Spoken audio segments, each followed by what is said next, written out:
obscuro.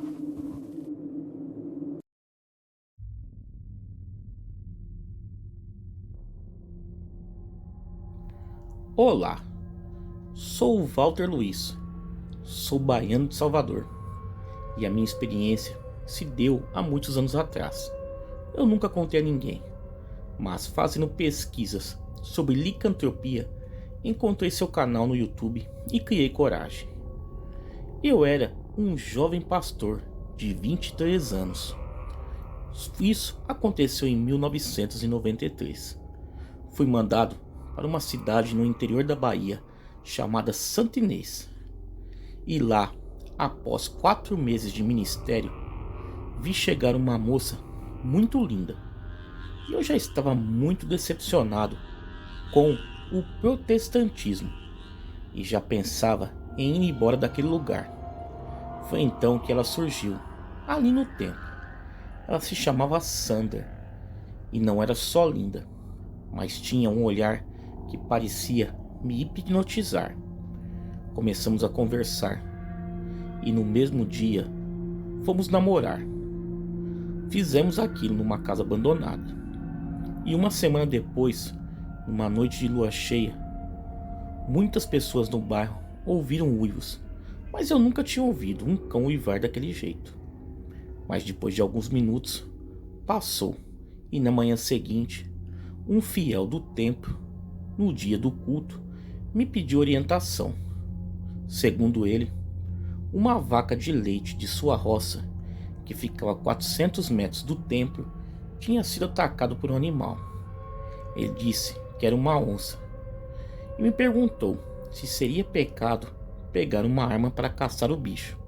E eu disse que não achava que fosse pecado. Ele então decidiu armar uma tocaia para a suposta onça. Mas se era, não apareceu. E nesse dia Sandra disse-me que precisava voltar para o seu município. Ela estava com a sua mãe para visitar um tio enfermo. Eu fiquei muito triste e perguntei qual era o município. Pedi o endereço dela e disse que em breve iria procurar por ela. Nos despedimos e eu prometi a mim mesmo que eu iria logo. A cidade era Teolândia. Ficava em torno de 70 quilômetros de onde eu estava. Eu procurei o pastor presidente e pedi a minha renúncia. Fui atrás de Sandra, seguindo as orientações que ela me deu. Cheguei em um posto de combustível da cidade. Peguei uma estrada de terra. Segui andando por algumas horas.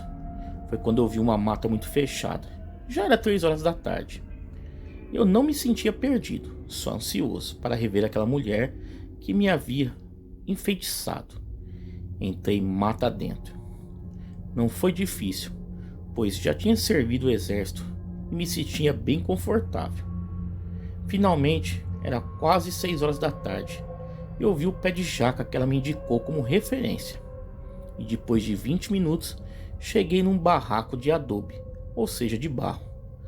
Ela e sua mãe estavam lá. Eu fui bem recebido, mas notei uma tristeza tão grande no olhar de Dona Teresa, a mãe de Sandra. Mas depois da noite que eu tive com a Sandra, esqueci de tudo, até de mim mesmo. Eu levei dinheiro para elas, e sua mãe disse que sairia no dia seguinte, bem cedo, mas voltaria logo antes da noite cair. E ela disse para mim: "Filho, por favor, não saia de noite, pois aqui é muito perigoso." E eu disse que eu não sairia. Foi quando Sandra disse após ela sair: "Velha boba, não ligue para o que ela fala, isso é conversa dela." Bom, isso me deixou com uma pulga atrás da orelha. Me lembrei das histórias de minha avó, do uivo e daquela vaca morta lá em Santa Inês. Bom, tinha dado 5 horas da tarde e a mãe dela voltou, muito suada, ofegante. Parecia tinha vindo correndo. Quando ela chegou, disse: "Graças a Deus." Bom, e eu não entendi na hora. "Hoje é noite de lua cheia", disse a velhinha com tristeza na voz, e me rogou que eu não saísse por nada depois da meia-noite. E eu percebi que a Sandra olhava para ela com ódio. Isso me deixou triste também. A casa era muito pequena, mas mesmo assim Sandra, por volta das 10 horas da noite, me disse que queria me mostrar algo lá perto de uma lagoa. Eu disse que não iria contrariar sua mãe, e ela com uma fúria me empurrou com uma força que jamais pensei que alguém tão pequena e magra pudesse ter. Pedi a ela calma, e ela disse que ia sair para fumar, já que sua mãe não gostava de fumaça. E eu falei, mas sua mãe disse que era perigoso. Ela deu uma risada tão sinistra que me gelou a espinha. E saiu, e logo após, sua mãe saiu do quarto com uma ferradura e uma cruz de prata. E eu perguntei para que tudo aquilo, e ela chorando disse que estava cansada e que não ia deixar mais nenhum jovem passasse pelo que os outros tinham passado. E eu pedi à velhinha que me contasse o que a assustava tanto. E para o meu espanto, ela me contou que sua filha era um demônio do inferno. E eu disse que realmente sabia que ela era geniosa. E a sua mãe disse: meu filho, a mulher que eu pari e que você está gostando é um lobisomem. E eu, é claro que não acreditei. E a velha percebeu. Foi aí que me contou se eu não tinha sabido da vaca que um bicho matou lá em Santo Inês. E eu confirmei que sim, que um fiel da igreja tinha falado para mim. E a velha disse que foi a filha que fez aquilo. Disse que não acreditava e queria procurar por Sandra. Foi quando ela trancou a porta com um cadeado e uma escora e disse que não me deixaria sair, pois sua filha estava bem, que depois da meia-noite eu ia acreditar. Bom, por fim chegou a meia-noite. Lembrei das histórias de minha avó, que jamais mentiria para mim. E mesmo sem acreditar, tirei da mochila uma pistola que eu havia levado. Deixei na cintura, por entender que o seguro morreu de velho. Eu havia deixado o exército, mas o exército não havia me deixado. O tempo passou. Já era 1 da manhã, quando nós ouvimos algo que caminhava em volta da casa. Dona Marta pegou seu terço e começou a chorar, me pedindo que rezasse com ela. E eu disse que não rezaria. Foi quando algo se jogou contra a porta, estremecendo toda a pequena casa. Eu não senti cheiro de podre ou ouvi uivos, como os da Santa Inês. Eu estava com medo e tinha calafrios, mas precisava ver o que era aquilo. Peguei uma lanterna e dirigi o facho de luz pela fresta da janela. E foi quando eu vi. Era um bicho preto como carvão, enorme, que estava de 4 patas. E de repente olhou para mim pela fresta da janela. Aí eu passei a acreditar. Olhei para a velha e ela estava desmaiando. A coisa uivou furiosa. Parecia que estava com ela do meu lado. Percebi que a coisa estava tentando tirar as telhas para entrar. Tirou algumas telhas. Foi aí que eu saquei a minha arma e dei 5 disparos. E a criatura urrou e desceu. Ou não desceu, pois ela era tão grande e a casinha tão pequena que eu acho que ela nem precisou subir no telhado para fazer aquilo. Depois dos tiros, foi só silêncio. Acordei a velha e disse a ela o que tinha ocorrido. Disse que se realmente aquilo era sua filha, recebeu quase todos os disparos que dei. E ela me disse que quisera a Deus que aquele pesadelo acabasse. Não dormimos e Sandra não voltou na manhã. A velha me mandou ir embora. E eu disse que ela corria perigo. Mas ela me disse que a filha não fazia mal a ela. Fui e rapidamente cheguei na estrada e logo no posto de gasolina. Nunca mais voltei para aquele lugar assustador. E apesar de nunca duvidar de minha avó, agora eu acreditava que eles eram reais, os lobisomens. Bom, hoje eu tenho 51 anos. Sou estudante de criptozoologia. Um abraço a todos e se cuidem. Essas criaturas realmente existem. Tá aí, galera, vamos aí a um segundo relato. Olá, me chamo Gerson, tenho 50 anos. Sou profissional da segurança privada há mais de 25 anos. E o que eu irei relatar aconteceu no ano de 1995, quando, junto com amigos de infância, Márcio e o Emerson, que tinha como apelido Hari, pois era convertido ao ensinamento de Hare Krishna, e o meu irmão, que tem por apelido Tico, programamos uma pescaria às margens do Rio Iguaçu, na cidade de Porto Amazonas, no estado do Paraná. A cidade em questão é uma cidade pequena, bem próxima à capital paranaense. Saímos em um sábado cedo e chegamos lá com os primeiros raios de sol de uma manhã de verão, aonde meu tio, que morava na cidade, nos esperava para nos levar às margens do Rio Iguaçu para montarmos nosso acampamento, pois iríamos pernoitar acampando às margens do rio. Como a cidade era pequena, o comércio local abre um pouco mais tarde, pois aguardávamos para podermos comprar o que seria necessário para que pudéssemos passar a pernoite acampando. Tomamos o café da manhã em uma panificadora que abriu por volta das 8. Com a abertura do comércio às 9h30, nos abastecemos do necessário para que pudéssemos pernoitar às margens do rio. Chegamos ao rio por volta das 10h15 da manhã, pois da cidade até o rio são pouco mais que 10 quilômetros. E do local onde iríamos ficar, que era próximo a uma pequena balsa que fazia a travessia da cidade de Porto Amazonas para a cidade de Lapa. O local era muito tranquilo, mesmo se tratando de um local onde se fazia divisa de cidades. O local era um local de área rural, quase sem nenhuma moradia próxima. Montamos nosso acampamento e próximo do meio-dia já estávamos preparando nosso almoço. O meu tio, por ser morador da cidade, nos deixou às margens e retornou aos seus afazeres na cidade. E ficou combinado que no domingo, no final da tarde, retornaria para nos buscar para irmos embora. Tudo estava correndo perfeitamente bem, até darmos início ao almoço, pois, por sermos marinheiros de primeira viagem, nos demos conta que não tínhamos comprado água potável para uso pessoal e para podermos fazer nossas refeições. Foi aí que começou o que eu chamo de período de medo, não pela falta de água, mas sim pelos fatos que iriam nos suceder. Montamos as linhas e Hari, nosso amigo, ficou cuidando.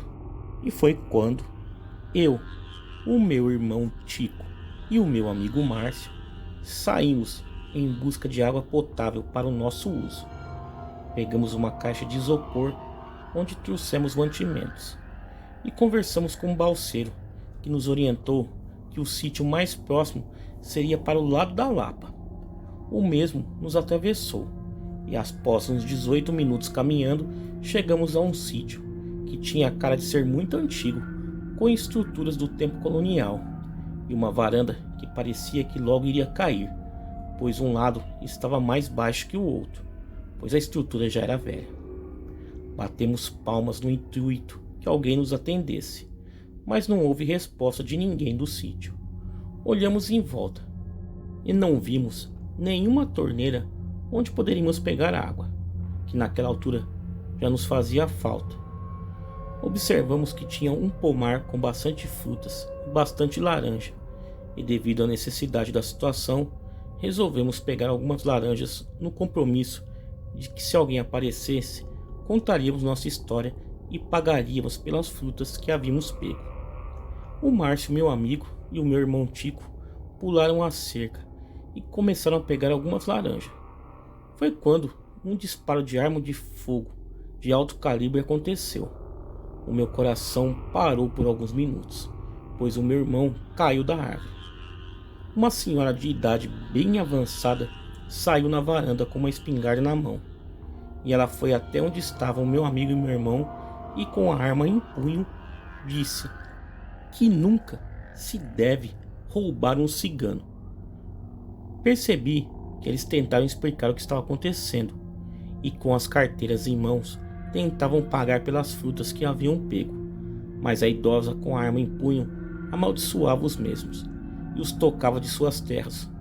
Os dois saíam da chácara escoltados pela idosa, que estava com a arma em punho, e ao chegar ao portão, a mesma, em um idioma desconhecido, os tocou dali. Retornamos à balsa, onde contamos ao balseiro o que havia acontecido. O mesmo nos falou que naquela chácara muito pouco se vê alguém. Lá, o mesmo nos atravessou de volta e disse que seus serviços só iriam até as 4:30 da tarde. Ao voltarmos, Harry estava contente, pois as iscas que havíamos armado já tinha pego uma boa quantidade de peixe e já tinha limpado alguns para irmos preparando. As horas foram passando, o balseiro encerrou o serviço e a noite começou a cair. Pegamos um pouco da água do rio mesmo e fervemos, e com isso, por tempo, resolvemos nosso problema. A noite era bem iluminada com a luz do luar e alguns lampiões a óleo que o meu tio tinha nos emprestado. Por volta das 10 da noite, preparamos o jantar, um arroz com postas de peixe cozido, e fomos até a beira do rio preparar novas iscas para a pesca. Tudo corria normalmente como tínhamos programado. Harry tocava seu violão sentado na frente da fogueira que fizemos no início da noite, e por ali ficamos conversando sobre a nossa amizade. Tudo corria muito bem. Por volta da 1:10 da manhã, quando se programávamos descer até a beira do rio e observar as iscas que havíamos armado, vimos que próximo à balsa tinha duas luzes que pareciam faróis que vinham muito vagarosamente em nossa direção. Observei que elas se acendiam e apagavam. Imaginei que pudesse ser meu tio, que tivesse vindo nos ver para saber se estava tudo bem. Esta luz representava muito um farol de carro. Ela vinha muito lento, acendendo e apagando, como alguém estivesse nos sinalizando com a luz do carro. Foi quando Harry parou de tocar seu violão e foi em sentido da onde vinha a luz. Foi quando ela mudou de forma e começou a circular em volta dela mesma, subindo e descendo em uma sincronia perfeita. Isso por alguns minutos. Nós ficamos hipnotizados até que Harry foi em direção dessa luz, e em uma velocidade incrível ela veio até em cima de nós e voltou na mesma velocidade que veio para onde ela estava no começo. Eu comecei a ouvir zunidos em meu ouvido, como se alguém estivesse cochichando, palavras que não faziam sentido algum para mim. O meu irmão e o Márcio disseram estar tendo também a mesma experiência. Corri até a barraca, peguei um facão que tinha trazido e fiz questão de mostrar aquela coisa que eu estava armado e pronto a fazer uso do facão se fosse necessário. Foi quando um rádio a pilha que tínhamos levado ligou sozinho e mudava de estação muito rápido. A cadeira de acampamento que Harry estava sentado foi arremessada em direção do rio, sem que ninguém a tivesse tocado. Isso me deu um frio na espinha, pois sabia que o que estava acontecendo tinha raiz paranormal. Harry, sendo o cara mais religioso naquele momento e percebendo o que estava acontecendo ali não era de causa natural, começou a fazer uma oração em hindu. Foi quando o fenômeno começou a se afastar. As luzes atravessaram o rio sentido a cidade de Lapa e sumiu. Fomos até próximo da balsa para ver se conseguíamos entender o que tinha acontecido. Mas, como a luz apareceu, ela também do nada sumiu. Começamos a desmontar o acampamento e próximo às 5 da manhã do domingo, o acampamento já está desmontado. E por volta das 8, o balseiro chegou para trabalhar. Contamos o que houve a ele, e o mesmo nos ofereceu uma carona até a cidade, onde fomos à residência do meu tio, Relatamos a ele o que houve, que nos disse que era comum relatos assim por ali. Até hoje eu não sei bem o que aconteceu naquele lugar. Muitos falam que foi o Boitatá, outros dizem que foi uma experiência com OVNIs, mas nada me tira da cabeça que o que nos aconteceu naquele local tem a ver com a ira daquela idosa cigana do sítio, que ficou brava por termos entrado lá sem a sua permissão.